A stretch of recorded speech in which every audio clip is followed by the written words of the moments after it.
मेरे ही जमीन में कब्रिस्तान उन्होंने बनवा दिया, तो हम उनको देखेंगे 27 के चुनाव में वो हीरो बनेंगे। यादव होकर के इतनी नाराजगी अखिलेश यादव से, तो हमें समझ में नहीं आ रहा। जनता जिसको चाहेगी उसको चुनेगी, अगली बार फिर भाजपा सरकार आएगी। अब की बार समाजवादी पार्टी सरकार उसी घर में ही रह जाएगी। अगर वो पढ़े लिखे बच्चे होते, स्कूल स्टूडेंट होते, तो वो गाली न बकते। आदरणीय मोदी जी जो पीछे हुए, ये देश का भला करने के लिए हुए कि हम देश को जलना नहीं देखना चाहते हैं। अखिलेश यादव जी अवतारी में बैठते हैं टोपी लगा के, बहुत जगह फोटो देखे वो ऐसा दूसरा अंगूछा लग के। कोई महिला अगर चैन अंगूठी पहन के जाती थी तो मालूम पड़ता था कि यहाँ से लेकर 10 किलोमीटर आगे गए तो उनका गले का चैन छीन गया। 27 में आप किसको देख रहे हैं? आदरणीय योगी जी को। 27 में कौन रहेगा? योगी जी रहेंगे।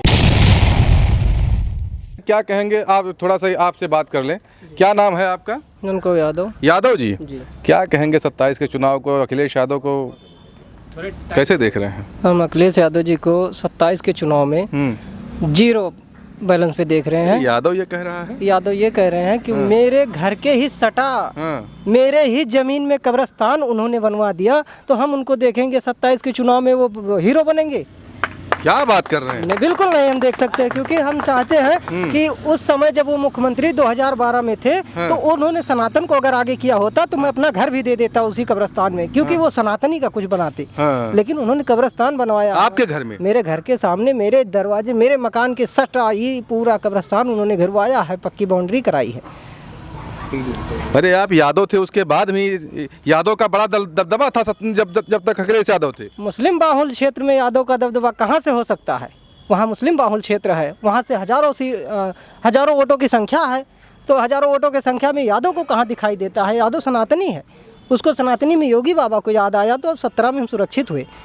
14 में जब मोदी जी आए तब थोड़ा सुरक्षित महसूस किए, और जब 17 में योगी बाबा आए तो पूर्ण तरह सुरक्षित हैं।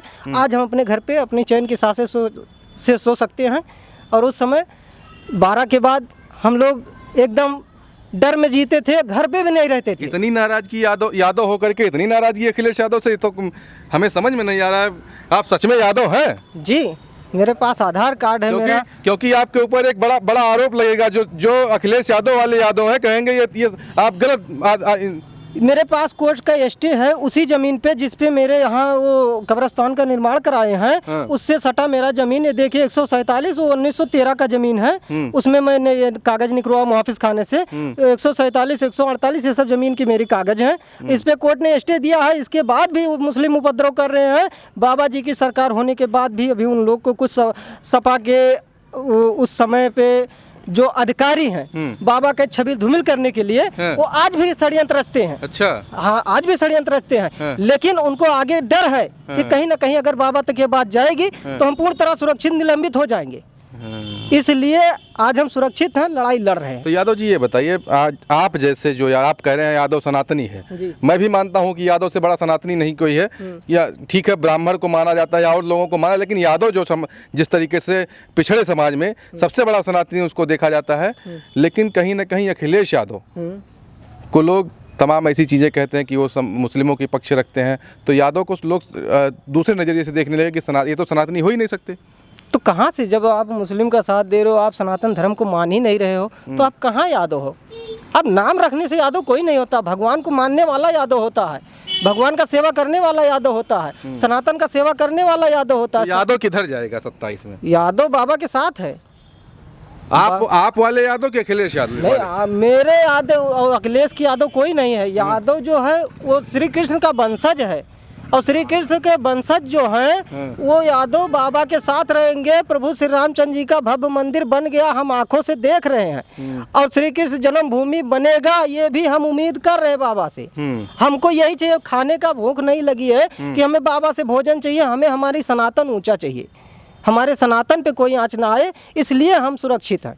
अगर सनातन सुरक्षित है तो हम सुरक्षित हैं, यही हम देखना चाहिए। सनातन सुरक्षित है तो हम सुरक्षित हैं। अच्छा, हाँ, क्या बात है, आपने तो भाई बहुत बड़ी बात कह दी आपने। तो सनातन सुरक्षित है तो हम सुरक्षित हैं। बिल्कुल, इस पे बड़ा बवाल होगा, आप समझिए इसको। आप जो कह रहे हैं, हम पूरी तरह तैयारी पे हैं। बवाल होगा तो हम सामना करेंगे उसका। यादव ही आपको टारगेट करेंगे, अखिलेश यादव वाले यादव? अरे मुकदमा लिखा दो, हम उससे डरते नहीं है, क्योंकि हमारे पूज्य गुरुदेव महाराज की सरकार है। और जब समाजवादी की सरकार थी तो हम लोग घर से नहीं निकल पाते थे, हम प्रचार नहीं जान पाते थे कि कैसे होती है। लेकिन आज खुले आम में चुनाव होता है, हर जनता अपनी मूड बना के ईवीएम पे वोट मारने जाता है। जन जन के विकास में एक एक बूंद भरा हुआ है कि बाबा की विकास देखिए, 5 किलो राशन एक यूनिट पे दिया जाता है। वो बाबा पूछते हैं कि यादव हो तुमको नहीं मिलेगा? कभी पूछने आए हमसे कि तुम यादव हो, इनका नाम कटवा दो राशन कार्ड से? कभी ये बाबा का वो आया कि सम्मान निधि ब्राह्मण है, इनके पास 25 बीघा होगा, इनको नहीं मिलना चाहिए? बाबा ये सब भावना नहीं देखते। समाजवादी में ये सब देखा जाता था। यादव है तो उसको अर्श पे बैठा दो, और वो क्या नाम है, मुल्ला जी हैं तो उनको फर्श पे बैठा दो, और बाकी कोई और है तो उसको ज़मीन पे बैठा दो। ये समाजवादी की सरकार में था। जातिवाद, जातिवाद, समाजवादी जातिवादी है जी बिल्कुल है। अरे 5 सांसद उनके घर में है। जी मैं मान रहा हूँ, उनकी सौभाग्य है कि वो सांसद हैं। हाँ, नहीं तो वो उस लायक भी नहीं है, क्योंकि जिस समय ये राम भक्तों पे गोलियां चली थी ना, उसी समय प्रभु श्री रामचंद्र जी को उनको सबको सफाया कर देना चाहिए था कि ये राजनीति के लायक ही नहीं है। परम पूज्य प्रभु श्री रामचंद्र जी के मंदिर पे जो हिंदुओं के आस्था का केंद्र था, उस पे माननीय मुलायम सिंह जी ने रक्षा मंत्री होते हुए आदेश देते शर्म नहीं आई कि इस माहौल में भक्त कोई मेरे उत्तर प्रदेश का भी होगा, कोई महाराष्ट्र से आया होगा, कोई पंजाब से आया होगा, वो बेचारे अपने सुरक्षित आए हैं दर्शन करने के लिए, उनको गोलियां मारी जा रही थी। तब कहाँ थे मुलायम सिंह? तब उनको सनातन आगे नहीं दिखा था कि हम सनातनी है, श्री कृष्ण के वंशज हैं। आज तो सनातनी हो गए ना। अरे वैसे कैसे मान ले, वैसे सफाई महोत्सव कराने से वो सनातनी हो जाएंगे? कभी अयोध्या का कार्यक्रम उन्होंने कराया? बाबा 1.25 लाख दीपक जलवाने से आज कितने लाख तक पहुंच गई, ये इसका मुझे पता नहीं, लेकिन मुझे खुशी तब होती है कि जब मेरे अयोध्या में विकास होता है। मेरे अयोध्या में आज जाके देखिए क्या हुआ है। यादव 1.25 लाख दिया से शुरू हुआ था, आज सुना हूँ 13 के 15 लाख तक दिया जलती है। उसकी वातावरण जो होती है वो एक एक जन जन तक उसकी लाभ पहुँचती है। दीपक जलाने से एक उत्तेजित ऊर्जा पैदा होता है, और वो उत्तेजित ऊर्जा ब्रह्मांड से विकास खींच के लाता है, एक एक मनुष्य के जीवन में वो विकास देता है। क्या बात कह रहे हैं यादव जी, बड़ा बड़ी बातें कर रहे हैं। ये अखिलेश यादव से इतना नाराजगी है? नहीं, नाराजगी कुछ नहीं है। नाराजगी इतना है कि उन्होंने सनातन पहचाना ही नहीं। सनातन जन्म लिया सनातन के घर में, लेकिन पहचाना नहीं कि सनातन है क्या। जो नहीं पहचानेगा, मेरा सगा भाई होगा, वो सनातनी विरोधी रहेगा तो मैं उसके साथ खड़ा रहूँगा? बिल्कुल नहीं खड़ा रहूँगा। अरे सनातन है तब हम हैं। आज मेरी अस्तित्व क्या है? हिंदू डंका पीटते रहे, हम हिंदू हैं? कैसे हिंदू हैं भैया? जब हम हिंदू का रक्षा नहीं कर पाएंगे, हम हिंदू बन नहीं पाएंगे, हम टोपी लगा के हिंदू कहेंगे? बिल्कुल नहीं कह सकते। तो टोपी कौन लगाता है? अखिलेश यादव जी अवतारी में बैठते हैं टोपी लगा के। बहुत जगह फ़ोटो देखे, वो ऐसा दूसरा अंगूछा लग के फ़ोटो देखा हूँ। इसमें हम कहाँ से उनके साथ खड़े रहेंगे? क्यों भाई साहब, यादव जी तो बड़े नाराज लिख रहे हैं, आप क्या कहेंगे? आप भी भगवान महीने आप भी वही वाले होंगे। आपके चैनल के माध्यम से मैं कुछ कहना चाहता हूँ। बताइए, कहिए। अभी आपने कहा उनके घर में 5 क्या कहते हैं सांसद जी हैं। हाँ बिल्कुल, सांसद है 5। अगर उनके घर में 5 सांसद है, हाँ। तो बाकी क्या उनको जात बिरादर नहीं दिखा था? बताइए आप। अरे वो उस लायक थे तभी तो सांसद बने। तो अपने घर में शायद एक मिनट मैं आपके चैनल से क्या कहना चाहता हूँ। आपने कहा कि उनके घर में 5 सांसद हैं, क्या और कोई उनके पास कार्यकर्ता नहीं था? ठाकुर नहीं थे, ब्राह्मण नहीं थे, बनिया नहीं थे, पासी नहीं थे, हरिजन नहीं थे? क्या बनाया तो सबको। किसको बनाया? अवधेश प्रसाद पासी को बना दिया। आपने क्या कहा? उनके घर में 5 सांसद है। मैं उन सांसद की बात कर रहा हूँ, घर की बात कर रहा हूँ मैं। हाँ, तो क्या लगता है अखिलेश यादव नहीं आएंगे जो आप जिस तरीके से बता रहे हैं? मैं ये नहीं कहता हूँ आएंगे या नहीं आएंगे। जनता क्या चाहती है आज के समय में? क्या चाहती है जनता? 2014 के समय के पहले, हाँ, ठीक, हाँ, चाहे दोपहर हो या दिन हो या रात हो, हाँ, कोई अगर इंसान बैंक से अगर पैसा निकाल लेता था, कोई महिला अगर चैन अंगूठी पहन के जाती थी, तो मालूम पड़ता था कि यहाँ से लेकर 10 किलोमीटर आगे गए तो उनका गले का चैन छीन गया। बैंक से पैसा 10,000 रुपये निकाला, आदमी लग जाते, बैंक से पैसा छीन लिया जाता है, बैंक को अलग से लूटा जाता था। ये कोई सरकार होती है? आज के डेट में देख लीजिए, भाजपा सरकार है, राशन बट रहा है।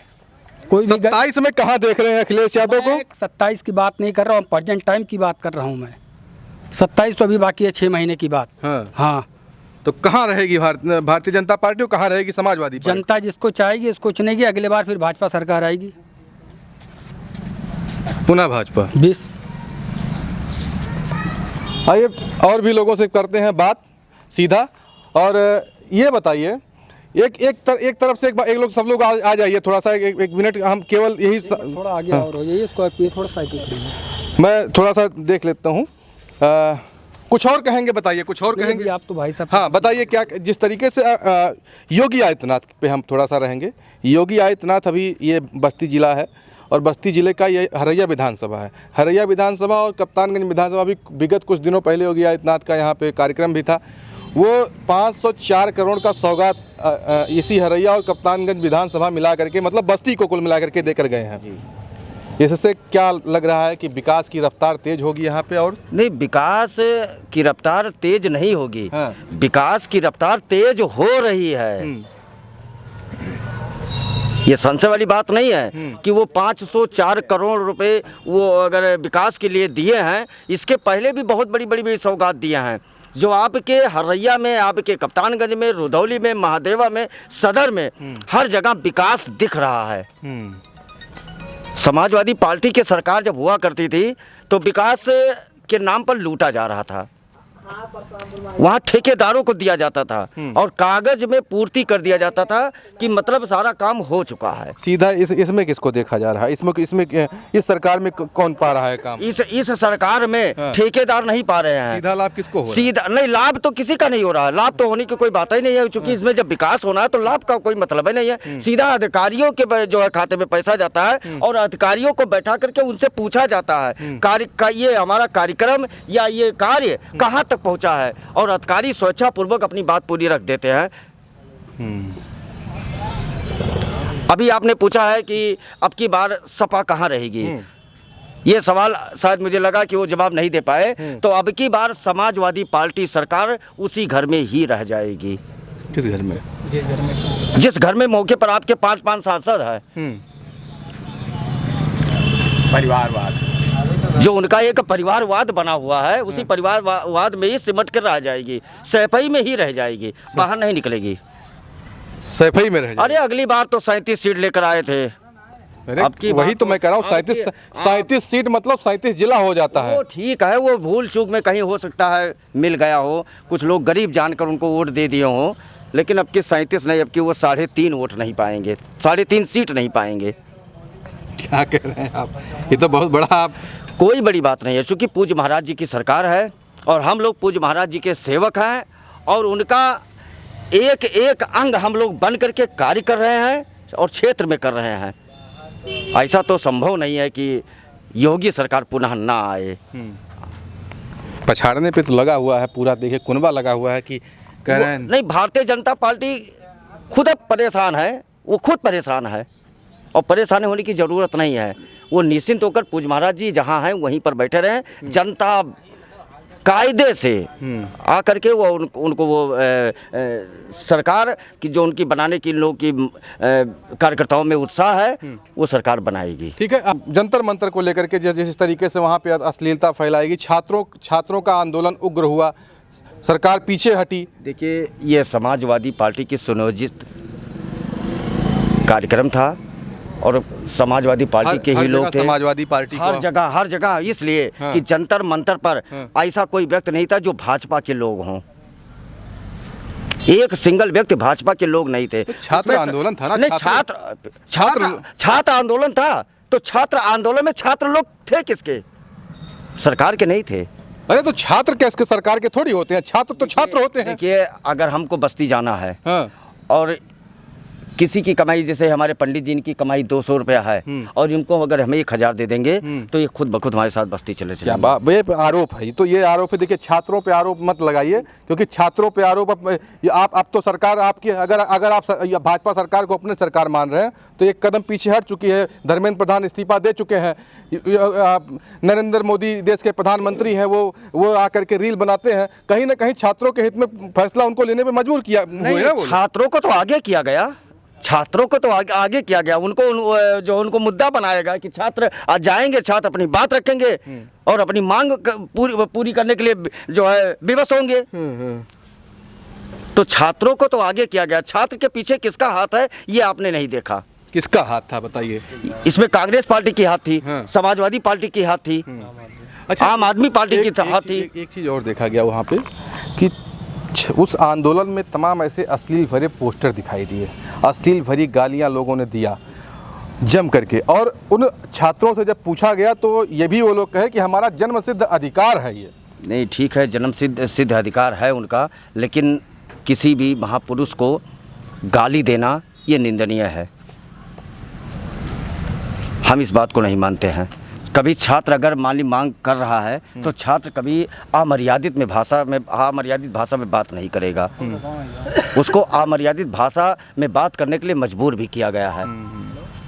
ठीक है, जंतर मंतर पे आप क्या कहेंगे? जंतर मंतर वाले जो प्रोटेस्ट था, जंतर मंतर का जो तो प्रोटेस्ट था वो मांग सही थी, लेकिन जो बच्चे डेड हुए हैं उनके परिवार को आगे रखा जाता, या वहाँ पे छात्र होते। आपने नोटिस किया होगा जितने प्रोटेस्ट करने वाले लोग थे वहाँ छात्र हैं, लगभग 80% बिना पढ़ने वाले बच्चे थे। और इसमें सारे विरोधी पार्टियों संलिप्त थे। केजरीवाल हो गए, अखिलेश यादव जी हो गए, आदरणीय श्री राहुल गांधी हो गए, सब सम्मिलित थी कैसे भी बीजेपी को बैकफुट पे लाया जाए। और ये जो आप बोल रहे हैं कि बीजेपी पीछे हुई, ये सरकार आदरणीय मोदी जी जो पीछे हुए ये देश का भला करने के लिए हुए कि हम देश को जलना नहीं देखना चाहते हैं। हम अपनी मांगों के अपना एक मंत्री इस्तीफा देगा कोई बात नहीं, लेकिन देश जल जाएगा। वहाँ आप देख सकते थे कि कितनी उपद्रव हो रही थी। और ये जो रहा सवाल आप भाई साहब से पूछ रहे थे गालियाँ, वो उनके पारिवारिक संस्कार में ऐसा है। जो बच्चे वहाँ पे थे गाली देने वाले, कोई अपने माँ बहन की गालियाँ पड़ोसी को नहीं देगा इतना भद्दी। वो गालियाँ जो लेके पोस्टर खड़े थे, क्या उनके माँ बाप नहीं देख रहे थे, उनके रिश्तेदार नहीं देख रहे थे? लेकिन उनके संस्कार में ही वही था। क्यों बाबा जी क्या कहेंगे? संस्कार में कह रहे हैं उनके वही था। ये सत्य है। संस्कार जैसा जिसको दिया जाएगा वैसा ही वो ढलेंगे। अगर वो पढ़े लिखे बच्चे होते, स्कूल स्टूडेंट होते तो वो गाली न बकते, अच्छी बात करते। और वहाँ कौन था? वहाँ अखिलेश यादव जी थे और वो राहुल गांधी, यही दोनों हमने देखा। तो ये लोग ना गए होते तो क्या सरकार बैकफुट पे आती? धर्मेंद्र प्रधान इस्तीफा दे पाए? पार्टी भाजपा जो है वो हमेशा छात्रों के साथ है, वो कभी किसी के साथ अन्याय नहीं होना देना चाहती। तो 32-35 दिन का आंदोलन चला, क्यों नहीं साथ में? ये सब पार्टियों, विरोधी पार्टियों का साठगांठ है। जैसे ये लोग गठबंधन किए हैं तो गठबंधन के माध्यम से जितने भी है, जैसे ममता बनर्जी वहाँ हार गई, उनके पास कुछ नहीं बचा, पार्टी भी चली गई।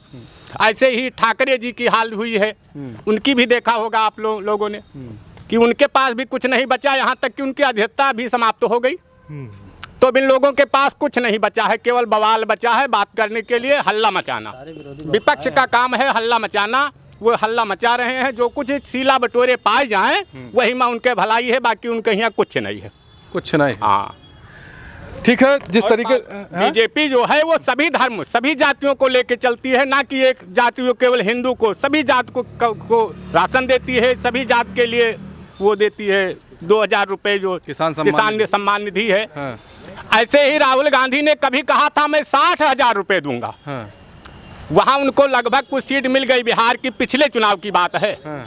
और जब मिल गई तब ये कुछ ना दे पाए तो वहाँ आंदोलन होने लगा, वहाँ लोग झगड़ा करने लगे। अरे तो भाई जब सरकार में आएंगे तभी तो दे पाएंगे, जब सरकार नहीं बना पाए तो कहाँ दे पाएंगे? झूठ बोलने की आदत है उनकी, कहाँ से पूर्ण बहुमत की सरकार बना पाएंगे? जो अंतरात्मा से साफ होता है उसको विजय मिलती है, देर है अंधेर नहीं है। अब जो है पूर्ण बहुमत की सरकार आएगी, इसमें कोई शंका नहीं है। ये लोग कभी सपना न देखें, मायावती, मुलायम और राहुल, ये लोग जहाँ के हैं तहाँ वहीं रहेंगे, आगे नहीं बढ़ पाएंगे। अगर राहुल गांधी इतने अच्छे होते तो वाय ना वो जो है अपनी सीट ना हार जाते पिछली बार। इस बार जीत तो गए थे, जीत गए हैं, इस बार तो जीत गए। तो उनका घर था। इस बार वो अपने एक कार्यकर्ता को जिता दिया, बताइए। वो सही बात है, वो जिता दिया, वो सत्य है, वो उनकी सीट है। लेकिन जब अपनी सीट एक बार ना बचा पाए, माननीय अखिलेश जी भी अपनी सीट नहीं बचा पाए, वो हार गए थे। उसके सामने वो एक गायक, क्या नाम था उसका? अरे वो थोड़ी हार गए थे, उनके भाई हारे थे, वो धर्मेंद्र यादव हारे थे। हाँ, तो जान गए थे पहले कि मुझे हार जाना है, इसलिए लड़े ही नहीं। हाँ। चलिए देखिए जिस तरीके से यहाँ पे लोगों ने चर्चा किया, बस हम लास्ट में जाते जाते लोगों से यही एक सवाल छोटे छोटे शब्दों में पूछना चाहेंगे कि 27 में सत्ताधीश कौन होगा? योगी, अखिलेश, फिर आप भी युवा हैं, 27 में आप किसको देख रहे हैं? आदरणीय योगी जी को। ठीक है, आप क्या किसको देख रहे हैं? योगी जी महाराज जी को। योगी जी को ही देखेंगे। ठीक, आप किसको देख रहे हैं? परम पूज्य योगी आदित्यनाथ महाराज को हम प्रधानमंत्री बनते देखना चाहते हैं। क्या कहेंगे आप? वही चीज़ रिपीट कर रहे हैं। हमारे आने वाले 27 में तो परम पूज्य योगी महाराज जी की मुख्यमंत्री सरकार बनेगी। हाँ। उसके बाद हम लोग चाहते हैं कि वो प्रधानमंत्री तक जाए। ठीक है, क्या कहेंगे? परम पूज्य योगी आदित्यनाथ जी महाराज को 27 में। 27 में 27 में कौन? योगी जी। 27 में कौन? योगी जी। आप बताइए। योगी जी। योगी जी। आप भी योगी जी? जी। मतलब कोई यहाँ पे अखिलेश यादव की समर्थन में नहीं खड़ा है क्या भाई? नेक्स्ट प्रधानमंत्री योगी जी। 27 में कौन रहेगा? योगी जी रहेंगे। योगी जी। या वोटर हो गए हो? हाँ? अभी हो जाएंगे। हो जाओगे 27 में हो जाओगे? क्या कहें कि 27 में कौन आएगा? श्री योगी आदित्यनाथ जी। आप बताइए कौन है? योगी आदित्यनाथ जी। योगी आदित्यनाथ जी जी। मतलब जितने लोग यहाँ मिले लगभग, अरे एक लोग तो लेके 2 लोग तो आप कहीं अखिलेश यादव का नाम ले लो भैया, 100% आप वोटिंग कर रहे हो योगी आदित्यनाथ की तरफ। तो साथ ले लें अखिलेश जी का। हाँ। 2012 में यही बैंकों पे उन्हीं के कुनबा के लोग खड़े रहते थे। हाँ। कि कोई अगर व्यक्ति पैसा निकाल रहा है हाँ। तो उसके पीछे देखो वो कितना निकाल रहा है, और जाके रास्ते में जहाँ सुनसान जगह मिलती थी उसके कनपट्टी पे रख के पैसा छीना जाता था। ये लोग जानते होंगे। 2012 में 2012 के पहले बहुत पैसा छीना झपटी होती थी, बैंकों में सुरक्षित नहीं रहते थे। आज हम सुरक्षित हैं, बैंक से पैसा निकाल के बाहर गिनते चलते हैं 1000 2000, कोई पूछने वाला नहीं कितना लिए हो। अखिलेश जी की सरकार बन सकती है, वो अपने मैनिफेस्टो में एक घोषणा कर दें कि हम कृष्ण जन्मभूमि बनवाएंगे, तो हो सकता है शायद हिंदू कुछ उम्मीद करे, उनके ऊपर विश्वास कर लेगा। हाँ, हिंदू। अगर वो अपने आप ही लोग अभी तमाम ऐसे शब्दों का आप चयन किए, उसके बाद आप नहीं तो वो अपने मैनिफेस्टो में जारी करे ना कि हम कृष्ण जन्मभूमि बनवाएंगे, तो हिंदू उसके लिए भी सोचने पर मजबूर होगा ना। लेकिन वो अपने मैनिफेस्टो जारी करें कि हम। साल जब कांग्रेस राज किया तब तो कोई जनता विश्वास किया ही नहीं, अब जाके 12 साल में उनके ऊपर विश्वास कौन करेगा? आप बताइए। आप ठीक है, बहुत बहुत धन्यवाद। जिस तरीके से लोगों ने अपनी अपनी बातों को मजबूती के साथ रखा, ये लोग थे। ये हरैया विधानसभा है, बस्ती जिला है। ये लोग अपनी अपनी बातों को मजबूती के साथ रखा। चलिए मिलते हैं नए वीडियो में, तब तक के लिए जय हिंद।